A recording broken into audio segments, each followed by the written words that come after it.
राधे राधे, जय श्री कृष्ण। आज हम सुनेंगे चैत्र मास में सुनी जाने वाली 30वां सोमवार की व्रत कथा। चैत्र मास के चारों सोमवार 30वां सोमवार कहलाते हैं। इन सोमवारों को जगदीश जी के पट तथा बैतों की पूजा की जाती है। इन सोमवारों का व्रत पूजन वही लोग करते हैं जिन्होंने जगदीश जी के दर्शन कर लिए होते हैं। इन सोमवारों की पूजा दोपहर के समय होती है। दोपहर तक श्री जगदीश जी का दर्शन करके आने वाला अथवा घर का प्रमुख व्यक्ति ही व्रत रखता है। जगन्नाथ जी की इस कहानी को जो पढ़ता है, सुनता है और जो दूसरों को सुनाता है, उसकी समस्त मनोकामनाएं पूर्ण होती हैं। जय जगन्नाथ जी। आइए सुनते हैं प्राचीन और पौराणिक भाट भाटिन की कहानी। प्राचीन काल में भाटों का एक परिवार बड़ा ही निर्धन था। भाट बहुत ही भोला था। उसने सुन रखा था कि अगर अपनी मन की कामना भगवान जगन्नाथ जी से कहने पर वह सब की इच्छाएं पूरी करते हैं, लेकिन उसके लिए जगन्नाथपुरी जाना होता था। वहां पर वह सबको दर्शन देते हैं और बात करते हैं। एक दिन भाटिन अपनी पड़ोसी के यहाँ आटा मांगने गई। उसने देखा कि पड़ोसी के यहाँ काफी अच्छे अच्छे व्यंजन और साफ सफाई चल रही है। पूछने पर पता चला कि आज उसने अपनी लड़की दामाद को खाने पर बुलाया है। उनके आने की खुशी में यह सब काम चल रहा है। भाटिन ने जब यह सुना तो उसे भी अपनी बेटी की याद आ गई और घर आकर दुखी मन से बैठ गई। भाट ने उसकी दुख का कारण पूछा तो भाटिन बोली कि सब लोग अपनी बेटी और दामाद को खाने पर बुलाते हैं, लेकिन हम लोग गरीबी के कारण अपनी बेटी दामाद को खाने पर कभी नहीं बुला पाते। भाट बोला, इसमें दुखी होने वाली कौन सी बात है? आओ जाओ, तुम भी अपनी छोटी बेटी और दामाद को खाने का निमंत्रण दो। कल हम बहुत सारा भिक्षा मांग कर लाएंगे, जिससे तुम अपनी बेटी दामाद को तरह तरह के व्यंजन बनाकर खिला दोगी। दूसरे दिन भाटिन अपनी छोटी बेटी, जो कि पास में रहती थी और वह भी बहुत गरीब थी, उसके घर जाकर खाने पर निमंत्रण कर आई। उस दिन भाट सुबह जल्दी उठकर भिक्षा मांगने के लिए निकल पड़ा। भाट कई गांवों से भिक्षा मांगकर बहुत सारा सामान लेकर आया। भाटिन ने स्वादिष्ट भोजन तैयार किया। भोजन बनाकर हाथ धोने के लिए जैसे ही बाहर गई, तब दोनों ने रसोई में जाकर देखा कि उसका सारा खाना गायब हो गया। टोकरी में एक बड़ी रोटी और एक छोटी रोटी ही बची थी। वे बड़े दुखी हुए, फिर भी उन्होंने अधिक निराश न होकर बड़ी रोटी दामाद को और छोटी रोटी बेटी को दे दी। दामाद को विदा करके भाट ने निश्चय किया, अब वह यहाँ नहीं रहेगा। जगन्नाथपुरी जाकर के भगवान जगन्नाथ जी से अपने निर्धन होने का कारण पूछेगा। अगले दिन भाट भाटिन को घर पर छोड़कर जगन्नाथ जी के दर्शन के लिए चल पड़ा। रास्ते में उसने देखा बहुत से लोग पेड़ों से पत्ते तोड़कर उनके डोने और पत्तल बना रहे थे। कारण पूछने पर लोगों ने उसे बताया कि राजा के महल में श्री जगदीश जी का भंडारा है। भाट भी उनके साथ काम करने लगा और सायंकाल होने पर वह भी उन्हीं के साथ राजमहल में चला गया। भाट भी भोजन करने बैठ गया। उसने एक पत्तल में स्वयं भोजन किया और दूसरी बांधकर एक मटकी में रख ली। छाछ बेचने वाली स्त्रियां शहर से गांव लौट रही थीं। उसने वह मटकी उनमें से एक स्त्री को दे दी। वह स्त्री अभी थोड़ी ही दूर आगे चली थी कि मटकी का बोझ बढ़ने लगा। उसने मटकी उतारी और देखने लगी कि उसमें क्या है। जो ही उसने अपना हाथ मटकी में डाला तो हाथ उसी में फंसकर रह गया। अंत में उसने श्री जगदीश जी का स्मरण किया और कहा कि भाट की सौगात भाट के यहाँ जाए, हमारा हाथ छूट जाए। इतना कहा ही था कि हाथ मटकी से निकलकर बाहर आ गया। घर पहुंचकर उस स्त्री ने अपनी सास से कहा कि इस मटकी में देखना मत, भाटिन को बुलाना और उसे दे देना। इस पर सास का शंकाशील हृदय न माना। जो ही उसने मटकी खोल कर देखी तो उसमें हीरे पन्ने थे। सास के मन में बेईमानी आ गई। उसने वह मटकी भाटिन को स्वयं रखकर भाटिन को दूसरी मटकी में गेहूं भरकर देने का विचार किया। जो ही सास ने गेहूं निकालने के लिए कच्ची कोठार का छेद खोला तो उसमें से कीड़े निकलने लगे। घबराकर सास बोली, भाट की सौगात भाट के जाए, हमारे गेहूं गेहूं हो जाए। इतना कहते ही गेहूं के गेहूं हो गए। उसने भाटिन को बुलाकर मटकी उसे दे दी। भाटिन ने घर जाकर मटकी को खोला तो उसमें हीरे और जवाहरात भरे हुए थे। उसने उनका एक हिस्सा पुण्य कर्मों के लिए संकल्प करके शेष अपने निर्वाह के लिए रख लिया। उधर भाट श्री जगदीश जी की यात्रा के लिए आगे बढ़ता चला जा रहा था। उसे रास्ते में एक साधु मिला। साधु ने कहा, यदि तुझे सचमुच ही श्री जगदीश जी की छड़ी लगी है तो तू हमारे धूने में धस जा, तत्काल ही श्री जगदीश जी के पास पहुंच जाएगा। जो ही भाट धूने में धसने लगा, साधु ने मना करके अंधेरे कुएं में गिरने का आदेश दिया। भाट कुएं में कूदने को भी तैयार हो गया। फिर साधु के कहने पर भाट भड़बूजे के भाड़ में सिर देने को तैयार हो गया। भाट भाट को सारी परीक्षाओं में सफल पाकर साधु बड़ा ही प्रसन्न हो गया। रात को साधु ने भाट को एक चुटकी दाल, चावल तथा आटा देकर भोजन बनाने के लिए कहा। भाट ने एक हांडी में दाल चावल डाल दिए और आटा गूंथकर ढक दिया। आंच लगते ही खिचड़ी हांडी से बाहर उफरने लगी। भाट ने उफान में आया हुआ पानी ही पी लिया और उसी से संतुष्ट हो गया। रसोई तैयार हो गई। उसने साधु को भोजन के लिए कहा, क्योंकि रसोई पहले ही झूठी हो चुकी थी, इसलिए साधु ने भोजन करने से इनकार कर दिया। भाट ने राहगीरों को भोजन कराना शुरू कर दिया। फिर भी भंडार में बहुत सा भोजन बच गया।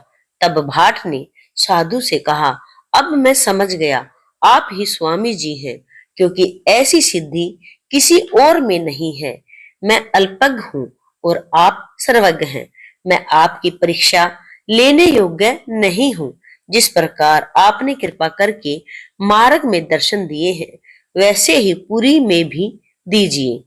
साधु बोला, जहां हम हैं वहीं पुरी भी है, भ्रम में न पड़, जो इच्छा हो मांग। भाट बोला, महाराज मैं बहुत गरीब हूँ, मुझे तो पेट भर भोजन भी नहीं मिलता, कृपया मेरी दरिद्रता दूर कीजिए। साधु ने कहा, पुरी के पास ही बैत की झाड़ी का वन है, तू उस झाड़ी में से 5 बैत तोड़ ला। भाट ने वैसा ही किया। बैत तोड़ते ही उसकी मुश्कें बंद गई। यह देखकर साधु ने कहा, तू लालची है, तुझे असंतोष तो है ही, तेरी तृष्णा भी प्रबल है, इसी कारण तेरी ऐसी दशा हो रही है। तू इन बैतों को छोड़ने का संकल्प करके केवल 5 बैत लेकर चला जा। भाट ने वैसा ही किया। वह 5 बैत लेकर साधु के पास पहुंचा। साधु ने उसे पीतल की एक बटलोई देकर कहा, चैत्र मास के प्रत्येक सोमवार को इन बैतों की पूजा किया करना, चौथे सोमवार को हमारे नाम पर भंडारा देना। ऐसा करने से इस बटलोई में 56 प्रकार के व्यंजन मिलेंगे। बटलोई लेकर प्रसन्नचित भाट घर की ओर लौटा। रास्ते में वह एक स्थान पर पानी पीने लगा तो उसकी अंजलि में टेसु का एक फूल आ गया। फूल को देखते ही उसे स्मरण हुआ कि आज चैत्र मास का पहला सोमवार है। भाट ने पास ही के खेत में काम कर रहे लोगों को बुलाकर उसी स्थान पर पूजन करके कथा कहनी चाही, पर कोई भी उसकी कथा सुनने को राजी न हुआ। वह निराश होकर आगे बढ़ गया। उसके जाते ही किसानों का अनाज अपने आप जलने लगा। वे भाट को वापिस बुला लाए। भाट ने बेतों की पूजा करके कथा कही और अपने घर की ओर चल दिया। दूसरे सोमवार को उसे भेड़े चराता हुआ गडरिया मिला। उसने उससे कथा कहने को कहा, पर गडरिये ने भी कोई ध्यान न दिया। परिणामवत गडरिये की भेड़ें भी बिला गई। गडरिये ने भी उसे बुलाकर कथा सुनी। कथा पूरी हुई और उसकी भेड़ें दोगुनी चौगुनी होकर चरती दिखाई देने लगी। भाट को दो लड़कियां थीं। एक अमीर के घर ब्याही हुई थी तो दूसरी गरीब के यहाँ। तीसरे सोमवार को भाट बड़ी लड़की के घर पहुंचा। उसने बेटी से कथा सुनने के लिए कहा, पर बेटी ने ध्यान न दिया। तब वह अपनी गरीब बेटी के यहाँ गया। वह बड़े आदर भाव से पिता से मिली। उसने पिता की इच्छा अनुसार चौका लगाया। भाट ने श्रद्धा भाव से पूजन किया। लड़की इतनी गरीब थी कि उसके घर में पूजा का सामान न होने पर वह सन की अंटी लेकर बनिए को यहाँ से चना और गुड़ आदि ले आई। भाट ने गुड़ से साधु के नाम का हवन करके कथा कही। भाट ने साधु द्वारा दी हुई बटलोई में बेत डालकर खटखटाया। उसमें से कच्चे पक्के 56 प्रकार के व्यंजनों के ढेर लग गए। गांव के लोग प्रसाद लेने आए। भाट ने उन्हें भोजन कराया। चलते समय भाट ने अपनी लड़की को श्री स्वामी जी का स्मरण करके ध्यान करने का आदेश दिया। लड़की नियम पूर्वक वैसा ही करने लगी। उसके घर में नित्य प्रति धन धान्य बढ़ने लगा। जब भाट अपने गांव के समीप पहुंचा तो उसे वहां विशेषकर चमत्कार दिखाई दिया। गांव से बाहर नए नए बाग बगीचे, मंदिर, तालाब आदि देखकर वह विस्मित रह गया। उस दिन भी सोमवार ही था। भाट ने गांव भर के लोगों को निमंत्रण देकर बुलाया। बैतों की पूजा की। बैतों की पूजा करके बैत से बटलोई को खटखटाया। 56 व्यंजनों के ढेर लग गए। गांव के लोग भोजन करके चले गए। उस दिन राजा के यहाँ भी प्रसाद पहुंचा दिया गया। राजा को अपने नाई के द्वारा पहले ही भाट की बटलोई की करामात का पता चल चुका था। राजा ने किसी प्रकार से भाट की बटलोई हड़पने की बात मंत्रियों से कही। मंत्रियों का परामर्श था कि राजकुमार को भाट के घर भेजना चाहिए। वह हठ पूर्वक उससे बटलोई ले लेगा। यदि भाट न दे तो बलपूर्वक बटलोई छीन ली जाए। दूसरे दिन सेवकों सहित राजकुमार भाट के घर जा पहुंचा। भाट ने राजकुमार की मांग पर प्रसन्नता पूर्वक बटलोई दे दी। उन लोगों की प्रसन्नता का ठिकाना न रहा।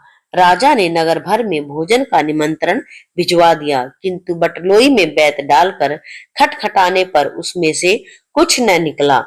भोजन के लिए आए हुए लोग भूख से व्याकुल हो रहे थे। भंडार भी खाली था। राजा ने क्रुद्ध होकर भाट को पकड़ने के लिए सिपाही भेजे, किंतु वह तो पहले ही भाग निकला था। भाट भयभीत होकर स्वामी जी के पास चला जा रहा था। उसे रास्ते में आम के 2 वृक्ष, 2 पोखरे, एक बोझ वाली स्त्री, एक सांप, एक घोड़ा मिला। घोड़ा भाट से बोला, स्वामी जी से मेरा संदेश कहना कि मैं बहुत दिनों से सज संवर कर घूम रहा हूँ। मुझ पर कोई भी सवारी नहीं करता। भाट आगे बढ़ा तो उसे एक नदी, एक गाय तथा एक अध बने मकान का मालिक मिला। वे सब बहुत दुखी थे।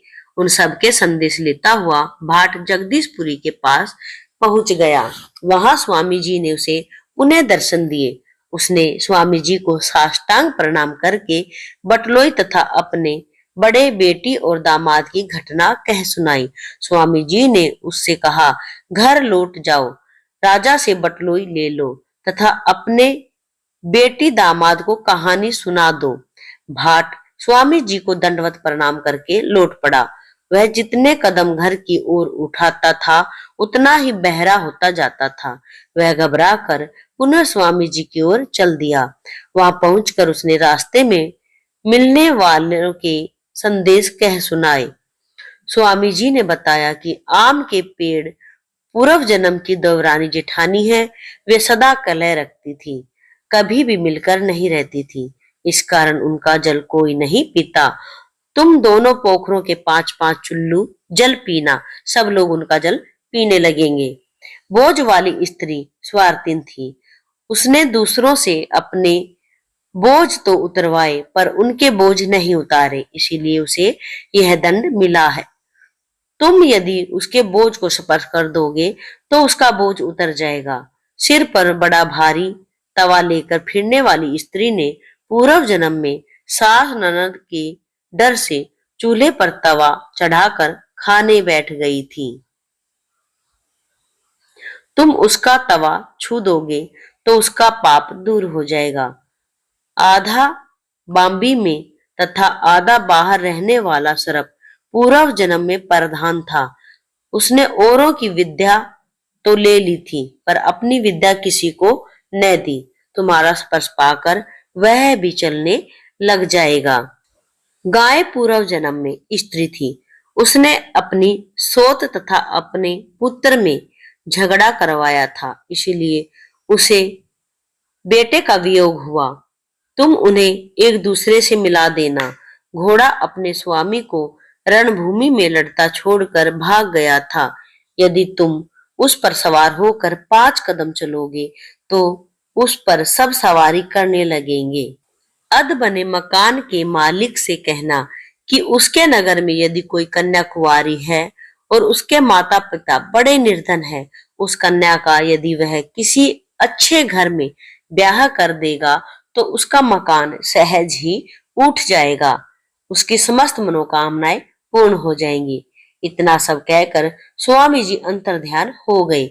जब रास्ते में सबको संदेश पहुंचाता हुआ भाट अपने गांव पहुंचा तो राजा ने उसे बुलाया और उसका भव्य स्वागत किया। उसकी बटलोई उसे लौटा दी। भाट ने स्वामी जी की पूजा की, बड़ी लड़की तथा दामाद को बुलाया और उन्हें कथा सुनाई। कथा सुनने से उसकी संपत्ति पहले जैसी ही हो गई। इस प्रकार कुदरती भाट की यात्रा के समय में 30वां सोमवार की यात्रा का प्रचलन हुआ। टेसु के फूल से पूजन की परंपरा भी यहाँ से शुरू हुई, इसीलिए इन्हें 30वां या 30वां सोमवार कहते हैं। चैत्र माह के सभी सोमवार को 30वां सोमवार का व्रत और पूजन किया जाता है। पूजन के समय श्री जगदीश जी के पट एक पटा पर पधारे जाते हैं। बैतों को धोकर धुले जल को बर्तन में रख लेते हैं। इसी बर्तन में बैत खड़ी करके दीवार से टिकाए जाते हैं। इन पट तथा बैतों का धूप दीप आदि से विधि पूर्वक पूजन किया जाता है। फूलों की माला के साथ जौ की बालें, आम्र मंजरी तथा टेसु के पुष्प चढ़ाने का विशेष महात्म्य है। कच्चे पक्के पकवानों का भोग लगाकर कथा कही जाती है। कथा करने के बाद बेतों पर अक्षत चढ़ाए जाते हैं। यह इस व्रत में टेसु के पुष्प से पूजा करने का विधान है, इसीलिए इस व्रत को 30वां सोमवार भी कहा जाता है। जगन्नाथ जी की इस कहानी को जो भी पढ़ता है, सुनता है और दूसरों को सुनाता है, उसकी समस्त मनोकामनाएं पूर्ण होती हैं। जय जगन्नाथ जी, जय स्वामी नारायण जी, जय जगन्नाथ जी महाराज। आप सबने सुनी चैत्र माह के 30वां सोमवार की व्रत कथा। आगे भी इस व्रत कथा को जरूर सुनिएगा। अगर आप व्रत कर रहे हैं, नहीं भी कर रहे हैं, क्योंकि भगवान श्री हरि कितने ही रूपों में अवतरित हुए हैं, उनके अलग अलग रूपों में अलग अलग पूजा का विधान है। सब श्री हरि की कृपा से ही संपन्न होता है। और प्रभु जी की कृपा पाने के लिए एक जयकारा जय जगन्नाथ जी का जरूर लगाएं और चैनल को सब्सक्राइब कर लें। जय जगन्नाथ जी भगवान सबकी मनोकामना पूर्ण करना, सबकी दरिद्रता दूर करना। राधे राधे, जय श्री कृष्ण।